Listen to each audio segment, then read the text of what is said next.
So, I'm going to be honest with you. I haven't watched Joker for Leia Do. Haven't watched The Outrun.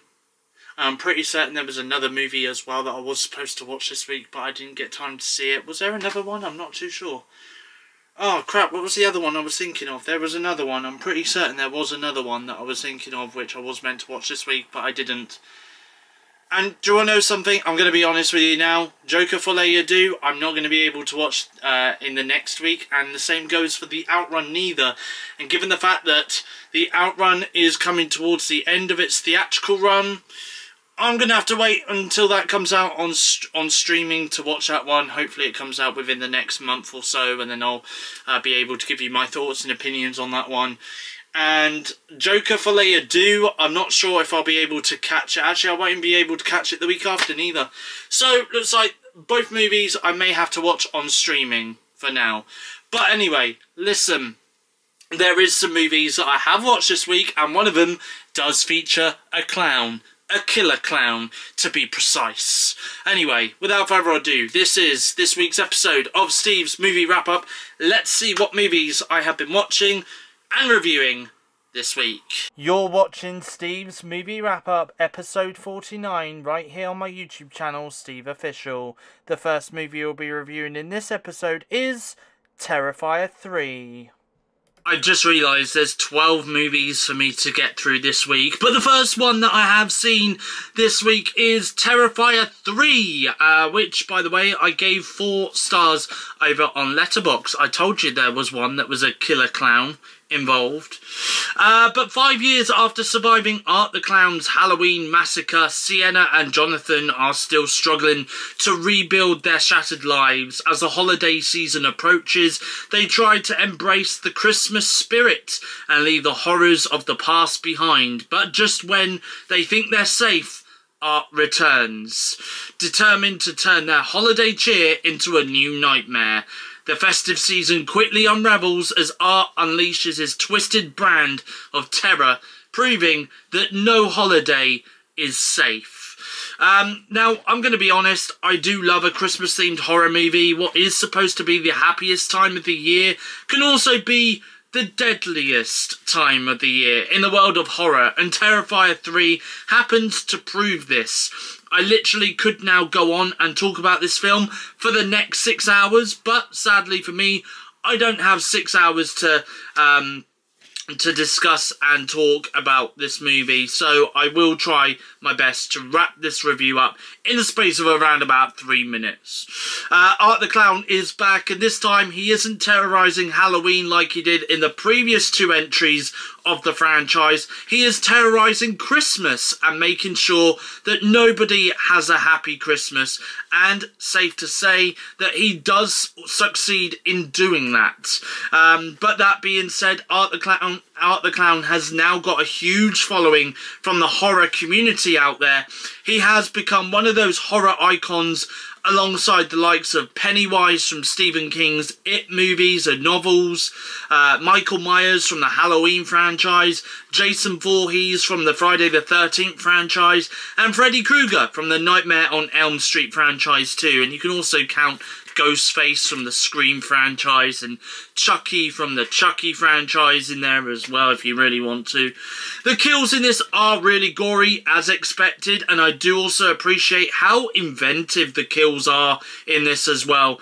It does make me wonder what they will do to up the ante with the kills and the gore when they make the 4th film, which, by the way, the director behind this franchise, Damien Leone, has already confirmed a 4th Terrifier film is in the works, and I do believe that that will be the final film in the franchise too. All good things must sadly come to an end. There are some truly shocking moments in this film, and when I say shocking moments, I mean my jaw dropped to the floor shocking moments. Kind of took me back to that final act from The Substance when I watched that the first time around, but I wasn't complaining though. There are some kills that do happen off screen, which I can safely appreciate. What those kills are, I won't say because of spoiler reasons, and I want to try and keep this as spoiler free as possible. What I can safely say, though, is that Terrifier 3 is set 5 years after the events of Terrifier 2, and in Terrifier 2, we was introduced to the Shaw family, Sienna and Jonathan, brother and sister. Well, they are back for the third film, and after what they both went through in the second film, they are still to this day living with that trauma and trying to cope with what they went through. And that being said, what I can appreciate this movie for is the fact that it does focus on Sienna more, and the fact she is struggling with post-traumatic stress disorder after what she went through in Terrifier 2, which is safe to say she went through more trauma than Jonathan did in the second film, and we see what effects that has on her in this film. She wants to protect the family she has got around her. We do also dive into a little bit more of Sienna's backstory in here as well, and the relationship she had with her father as a kid. I do wish we did have more scenes surrounding this, but maybe they are still holding back a lot of the information we need until the fourth film comes out.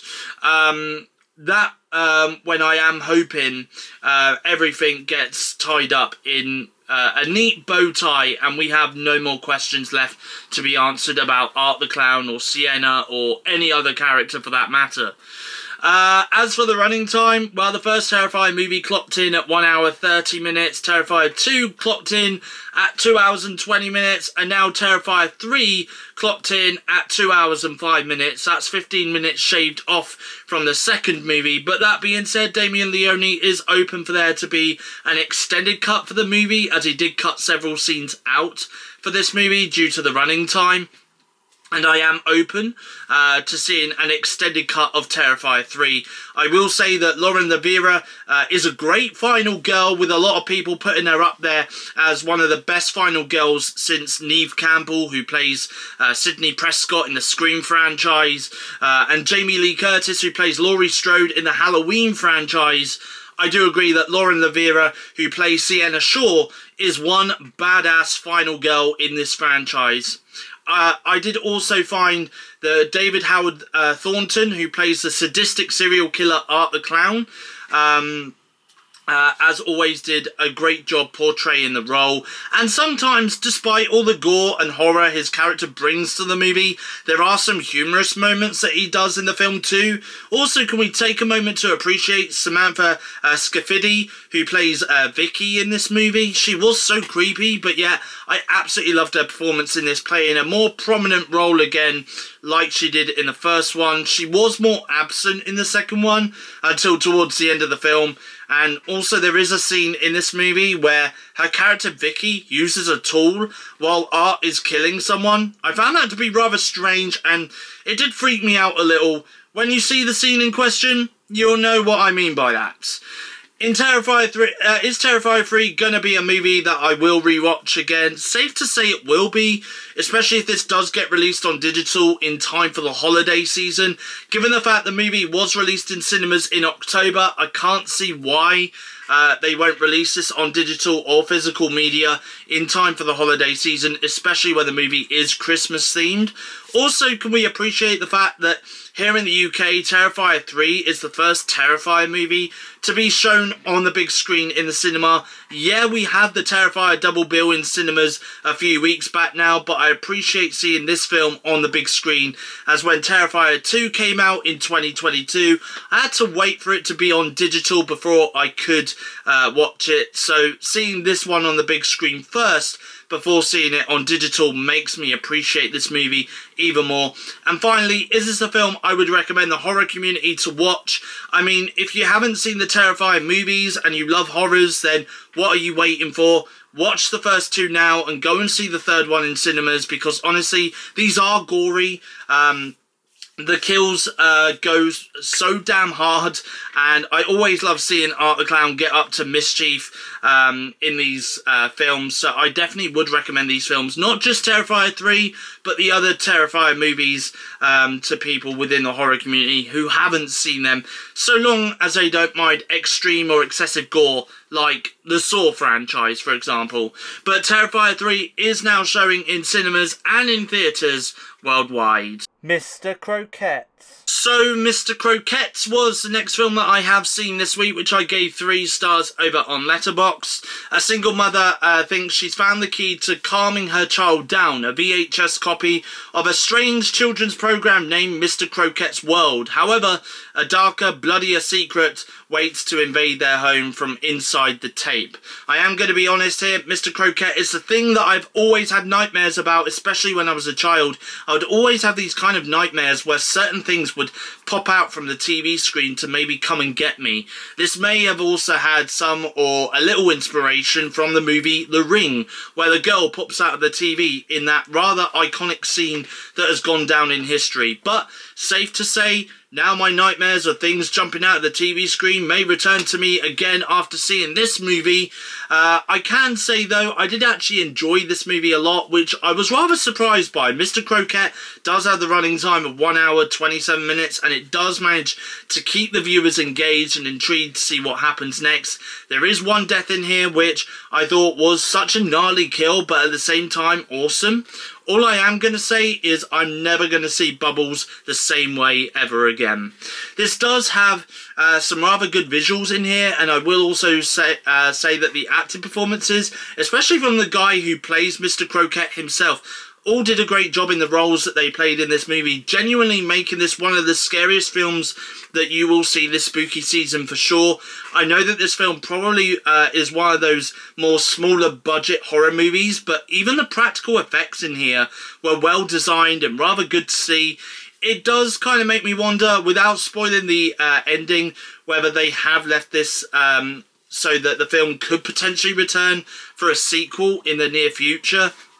The other good thing about Mr. Croquette is the fact that this film is also set in the 90s as well, 1994 to be precise, and the fact that they use VHS tapes, again, trying to make me feel old at this point, but I can appreciate this movie for going there and being all nostalgic. It did kind of take me back to the 90s a little. What can I say? I am a 90s baby. But even the way how we see Mr. Croquette's fingers come out of the VCR tape door as well is rather creepy, yet rather well done as well. I really did enjoy that opening scene a lot. Mr. Croquette is streaming over on Hulu in the US and on Disney Plus around the world. And is this a movie that I would recommend horror lovers to watch during the spooky season? Yes, I definitely think you should check this one out, especially if you have lived in that 90s era and want to revisit that time and feel all nostalgic. Then this one is definitely for you. And also the performances in this were rather great in my opinion. It's one of the better lower budget horror films I have seen on Disney Plus in the UK in recent years. And is this a movie that I would personally rewatch again? I do think so. Maybe this will be a movie that I will save and rewatch again next Halloween. Add this to my annual Halloween watch. Which does remind me, I actually haven't done that at all this spooky season, as I have mainly been focusing on the more newer movies that have released this spooky season. Not that I am complaining, as there have been some decent horrors I have watched and reviewed so far during this year, during this Halloween season, but I'm sure there will be a couple of old favourites soon that I will go back and revisit and review. Transformers 1. So the next film that I have seen this week is Transformers 1, which I gave 3 stars over on Letterboxd. The untold origin story of Optimus Prime and Megatron, better known as sworn enemies, but once were friends, bonded like brothers who changed the fate of Cybertron forever. There was a part of me that did enjoy this movie and a little part of me that didn't enjoy Transformers 1. Let me dive into the positives first. This is an animated movie, a 3D animated movie to be precise. And I do appreciate the fact that with an animated movie you could do so much more creativity, and this does show some different creativity within this Transformers movie when you compare it to the other live-action Transformers films that we have had in recent years. So I can appreciate the movie for that. We also get to see Optimus Prime and Megatron battle against one another too in the final act of the film, which I did enjoy and thought was awesome. What I also found quite awesome was the action sequences in general were pretty cool actually.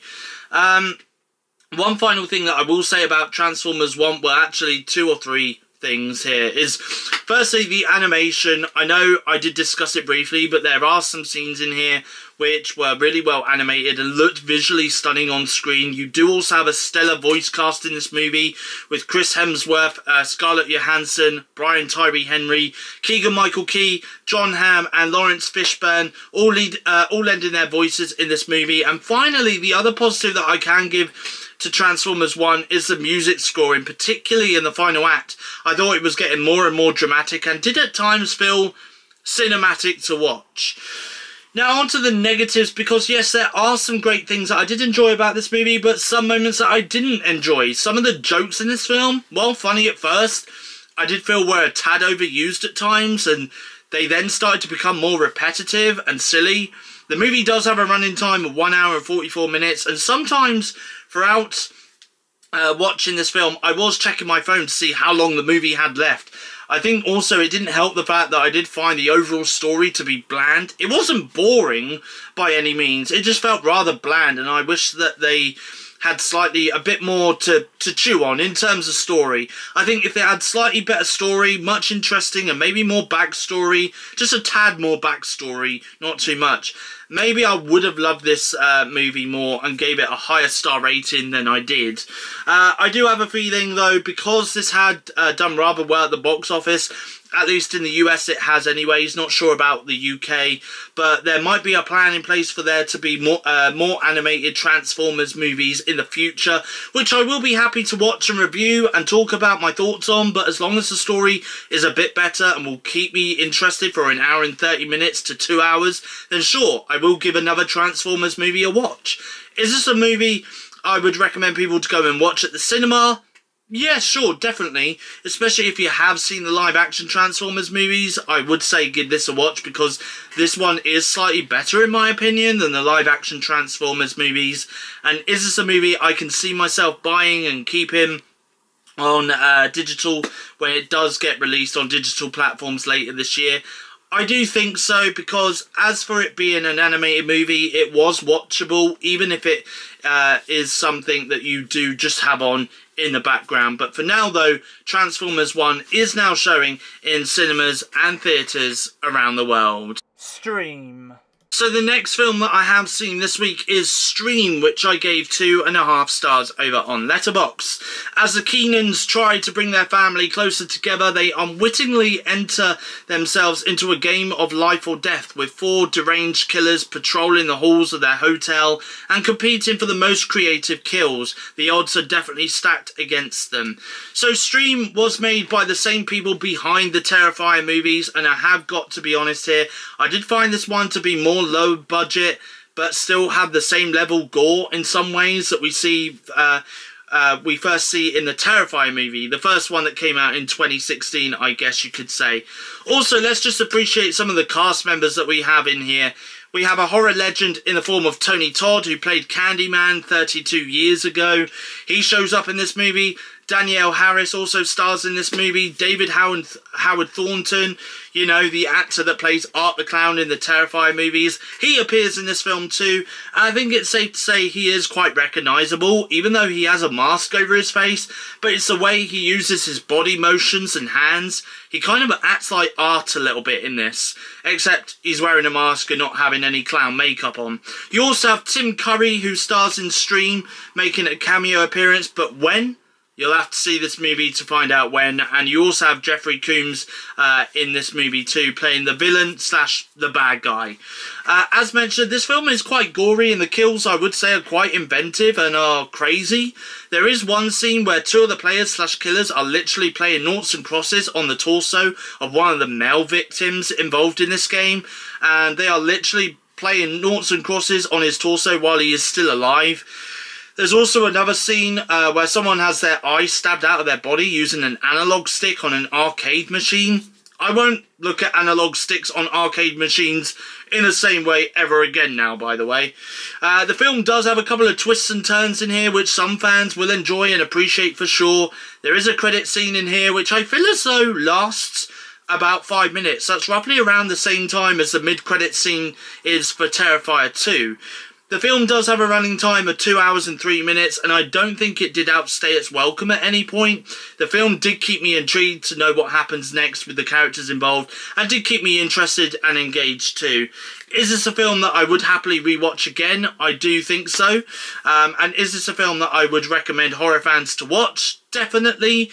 Especially if you have watched the Terrifier franchise so far, then I have a feeling you will enjoy this one for sure. I do appreciate Damien Leone being involved in here, doing all the special effects and makeup, and also Paul Wiley, the guy who has composed the music scoring for the Terrifier franchise, also composes the music scoring for this film too, and it does sound slightly familiar in a way to the music scoring you can hear in Terrifier, but it still sounds great to hear within this movie itself. Never Let Go. Never Let Go is another movie that I have seen this week, which I gave 2.5 stars over on Letterboxd. As an evil takes over the world beyond their front doorstep, the only protection for a mother and her twin sons is their house and their family's protective bond. Never Let Go is quite an interesting movie, I find, because it does star Halle Berry, and I will be honest, she is the standout performer in this movie, which is great to see. There are a fair few unsettling scenes in this movie, which I did enjoy. There are also some scenes of tension within Never Let Go, which I thought were really well built up here.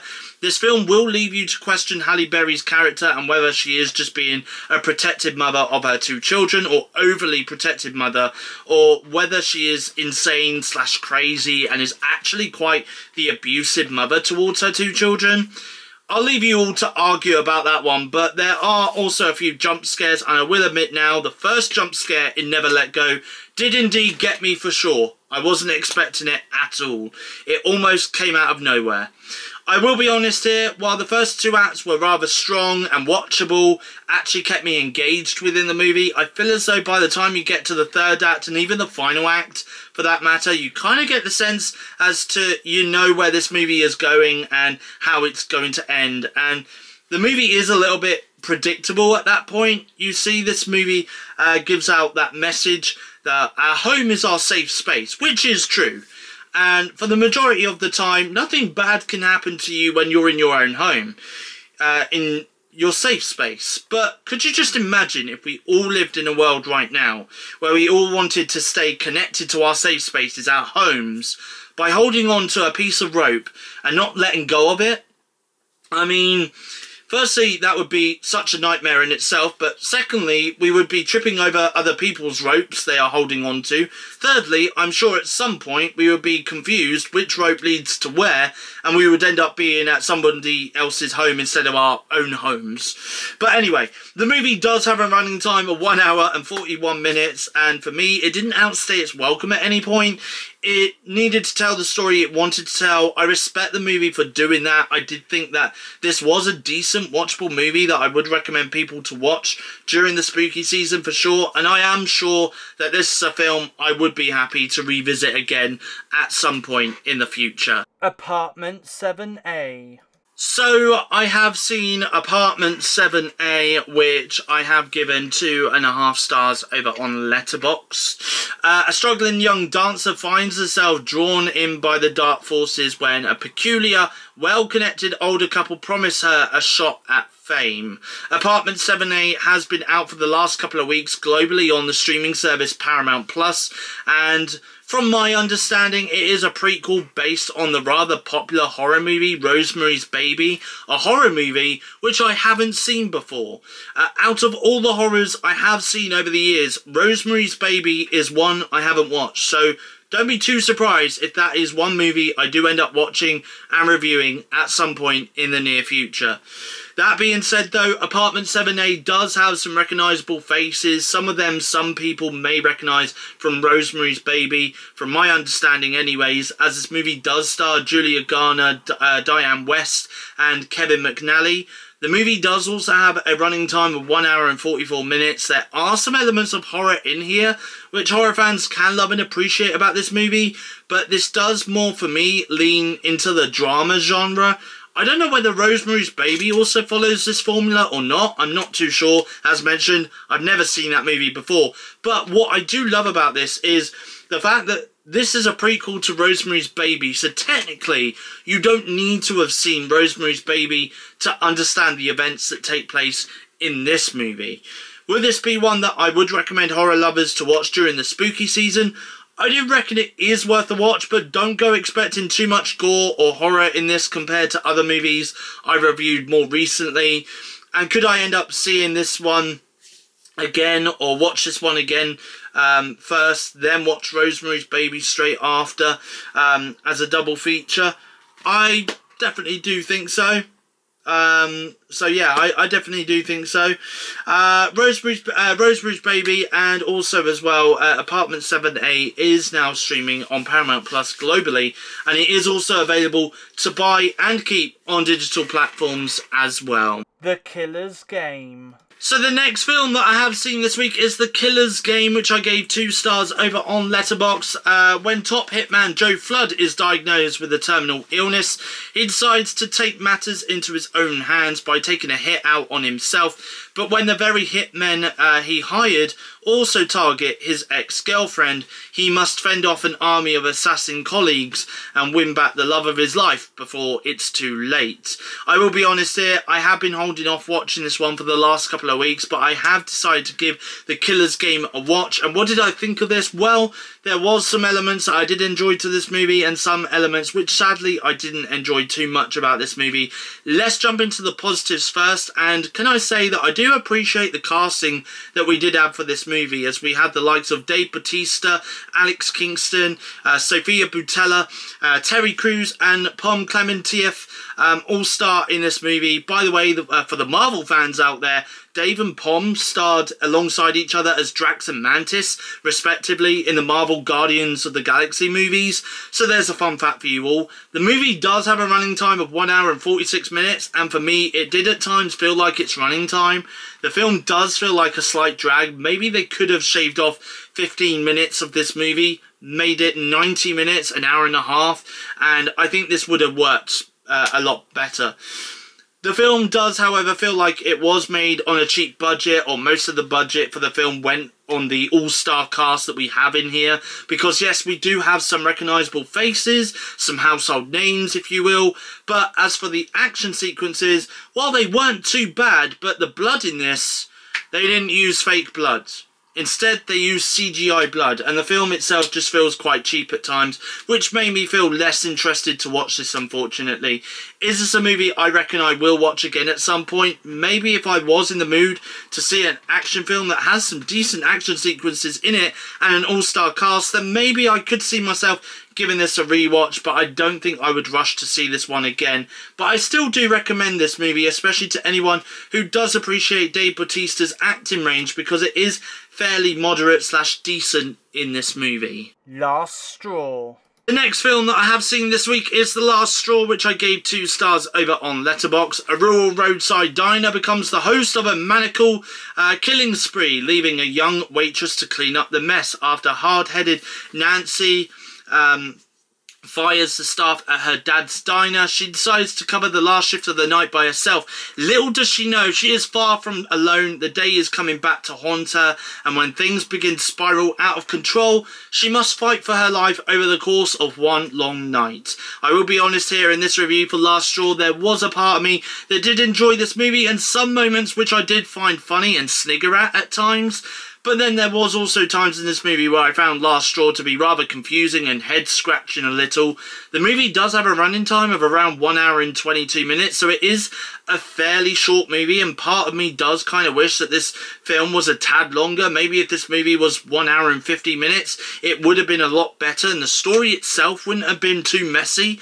They would have been able to tell the story and give the movie a little more room to tell the story that it needed to tell, rather than mixing things up a little and confusing me. It also felt like it had that tone a little where it was repeating itself from time to time, which is unfortunate. However though, my review for Last Straw isn't all doom and gloom. As mentioned, there are some bits of dialogue in here which I truly did laugh at, and the main character in this, Nancy, I thought she was pretty awesome as a final girl in this as well.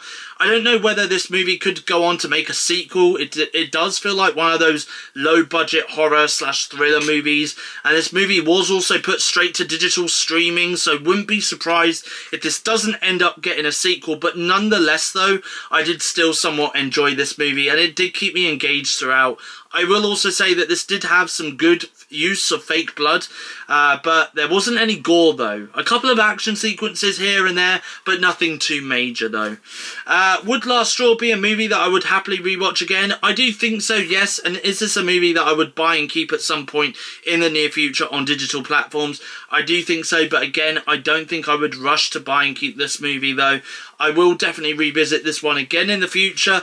Is this also a movie that I would recommend fans of thriller/horror movies to watch during spooky season? This isn't by any means scary, but this does have some tension in here, so I would say add this one to the watch list during spooky season. But also I would say I can appreciate this movie for the music scoring too, because it definitely sounded like John Carpenter style piece of music scoring you would have found from an 80s horror movie, and it did somewhat fit with this movie.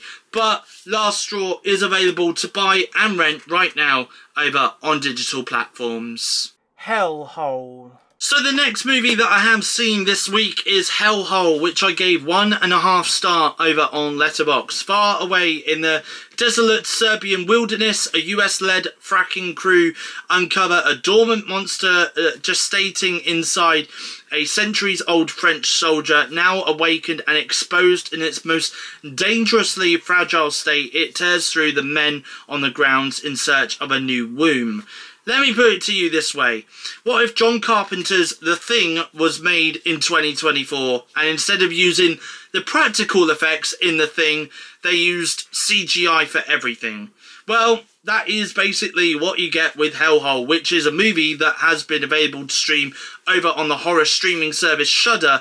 And I will say that this movie isn't at all great. Yes, there is a lot of use of CGI in here. As mentioned, the running time for the movie is around 1 hour and 29 minutes. I wasn't really keeping myself too engaged and intrigued with this movie at all. And it also did feel like a really low budget movie. I also noticed from what other Letterboxd users have said, this does feel like one of those really bad original movies you would find on a free streaming service like Tubi, for example. And safe to say, I agree with those Letterboxd users. In a way, I am glad that I have seen this, because it has been on the Letterboxd watch list to watch for a while, but at the same time, I'm also glad to have seen this movie, because I know that this is a movie that I would only watch the once and once only. The jokes in here aren't really that great either. For me, they didn't really land at all. The only decent thing that I can say about this movie is two things. Firstly, the music scoring in this was pretty decent. I will give it that. Secondly, the actors and actresses involved in this movie did at least do their best with the script/dialogue and the roles that they were given to portray in Hellhole. But other than that, though, Hellhole was actually a hellhole of a movie, I'm afraid. So while some may decide to give this movie a watch over on Shudder to see how bad this is, and maybe make your own comparisons of this to John Carpenter's The Thing, if you have seen that movie, I'm going to head off and watch The Thing and appreciate that movie a lot more than I appreciated this one, especially as that actually has practical effects in it and not CGI like this movie does. Hellhole is streaming now over on the horror streaming service Shudder globally. The Wild Robot. So the next film that I have seen this week is The Wild Robot, which I gave 4.5 stars over on Letterboxd. So after a shipwreck, an intelligent robot called Roz is stranded on an uninhabited island. To survive the harsh environment, Roz bonds with the island's animals and cares for an orphaned baby goose. Now, I'm going to be honest, I absolutely enjoyed this movie so much. I don't really think there was much about this film that I could really complain about.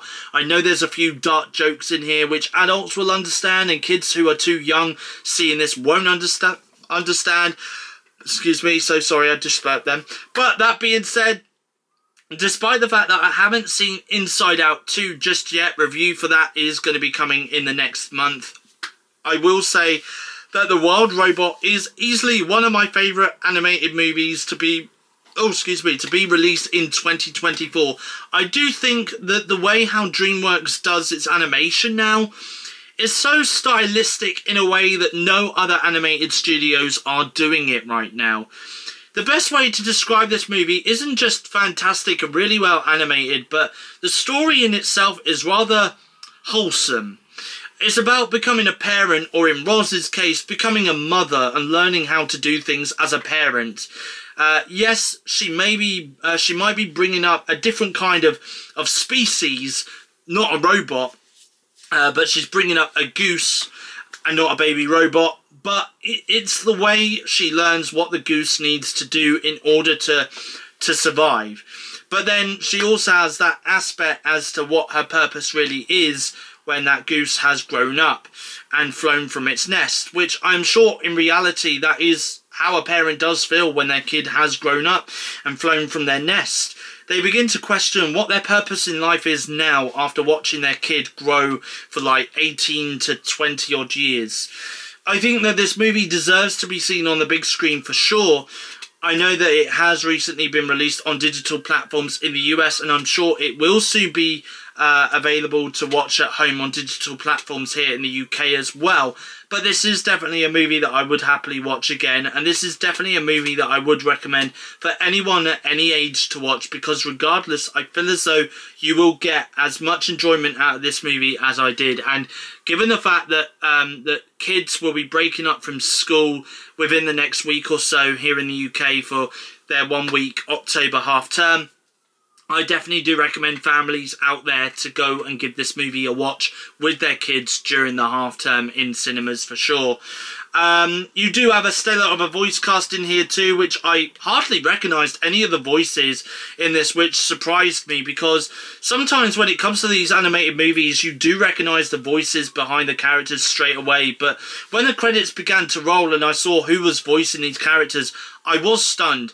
I think the only voice I could actually recognise in this was Matt Berry, but you do have Kit Connor in here, as well as Bill Nighy, Lupita Nyong'o, and Pedro Pascal all star in this movie, and I absolutely love their characters and the performances that they gave throughout the movie. The movie does have a running time of 1 hour and 42 minutes, and I will say that I did enjoy every single minute of that running time. The Wild Robot is now showing in UK cinemas and available to buy and rent on digital platforms over in the US. Smile 2. The next film that I have seen this week is Smile 2, and can I just say that Smile 2 I have given 5 stars over on Letterboxd. About to embark on a new world tour, global pop sensation Sky Riley begins experiencing increasingly terrifying and inexplicable events. Overwhelmed by the escalating horrors and the pressure of fame, Sky is forced to face her dark past to regain control of her life before it spirals out of control. I just had to give Smile 2 a 5-star rating on Letterboxd, and I will explain why. Firstly, this is the second movie to get 5 stars from me this year, the second horror movie to get 5 stars after first being given to The Substance just a few weeks ago, but I actually enjoyed this one a lot. Sky Riley was such a great character and was fully developed, I feel as though, to the point that she couldn't really be explained anymore as a complex character.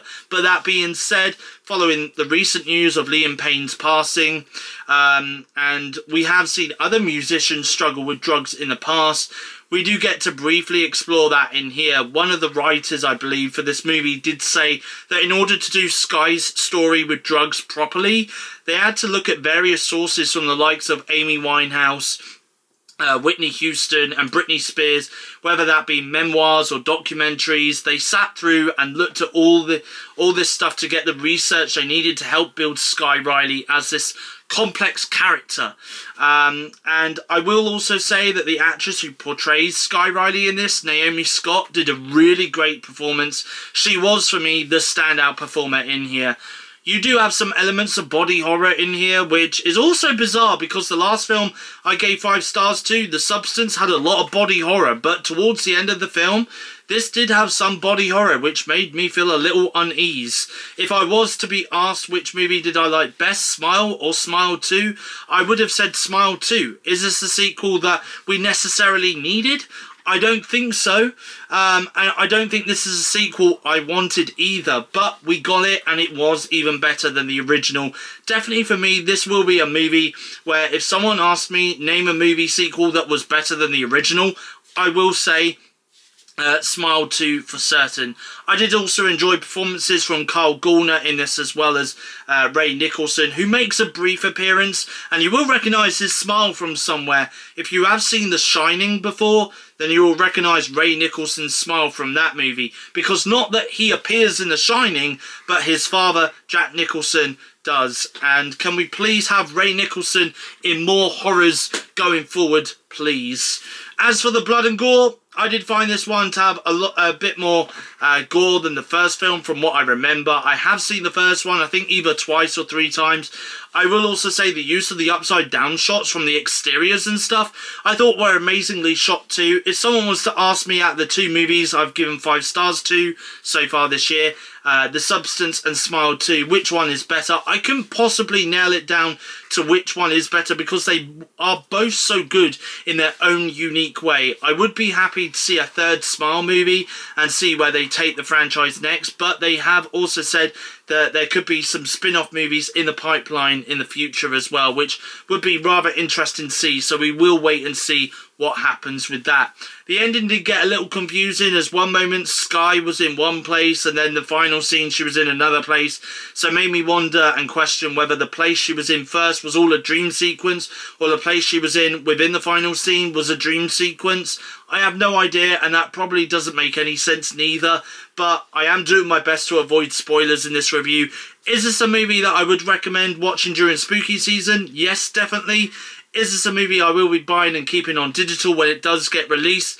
For sure, definitely. I do own the first Smile movie, so I might as well own the second one as well. But as soon as I do have it on digital, I think I definitely will rewatch it again for sure. The movie itself does have a running time of 2 hours and 12 minutes. I was engaged and intrigued to know what happened next with Sky Riley as a character. Also, there are a few twists in this that I definitely didn't see coming. I did also enjoy, and there are a few jump scares in here, which admittedly did get me a couple of times.